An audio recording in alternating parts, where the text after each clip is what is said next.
Shalom les amis. Il y a une dualité dans ce monde. Qu'est-ce que ça veut dire? Ça veut dire qu'en réalité, rien n'est ardout, rien n'est seul. Il y a le bien, il y a le mal. Il y a le tout et le son contraire. Et puis en nous, il y a le nefesh abémi, c'est-à-dire la partie animale qui est en nous, le mauvais penchant.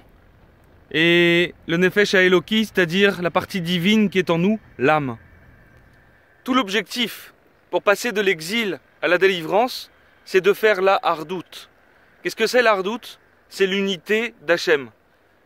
L'unité d'Hachem, bien évidemment, qu'il n'y aura plus de contraire, qu'il n'y aura plus un et son contraire, mais seulement un. Et également en nous, qu'il n'y aura plus de Yetzerara, c'est-à-dire plus de Nefesh Abémi. Ça veut dire qu'on aura soumis ce Yetzerara au Yetzeratov, c'est-à-dire à la Neshama, à l'âme. Comment on fait ça? Eh bien, je vous l'ai dit hier. Comment on fait pour pouvoir avancer et grandir? Il faut pouvoir se connaître soi-même. Comment pourrait-on donc soumettre l'âme animale, c'est-à-dire le mauvais penchant, à la partie divine, sans même se connaître soi-même, sans connaître ses défauts, sans connaître ses difficultés? Et pour ça, il faut s'isoler, pour se connaître, pour se remémorer quels sont nos points faibles, nos points forts, de façon à pouvoir travailler nos points faibles avec nos points forts. Et je vous l'ai dit, ça passe par un programme dans lequel on va décider, pas de façon globale, mais jour après jour. Dans notre journée, ça peut être un isolement le matin, pour décider dans la journée ce qu'on va faire. Aujourd'hui, je vais faire ça, je vais étudier un peu, je vais faire les courses, après je vais travailler, après je vais faire comme ci, après je vais faire comme ça. Avec ma femme, je vais pas m'énerver comme ci, mais je vais attendre de ça, je vais essayer de prendre plus de patience pour ça avec mes enfants, avec ma femme et avec ma maison.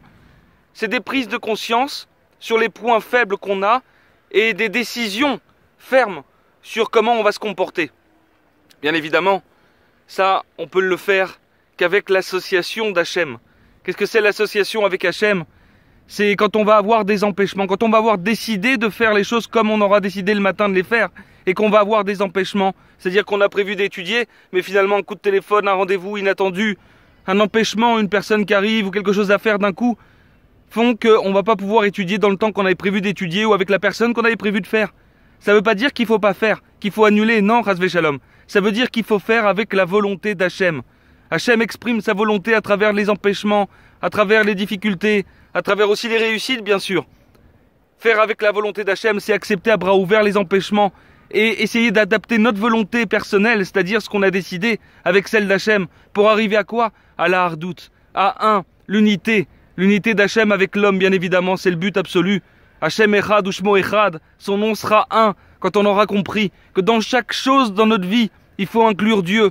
Dans chaque chose qui nous arrive, il faut inclure Hachem, vivre avec lui au jour le jour. Et l'entraînement, c'est ce que je viens de vous dire, l'isolement, les décisions et l'adaptation avec Dieu dans chaque moment de notre journée. Bonne journée, à très bientôt, au revoir.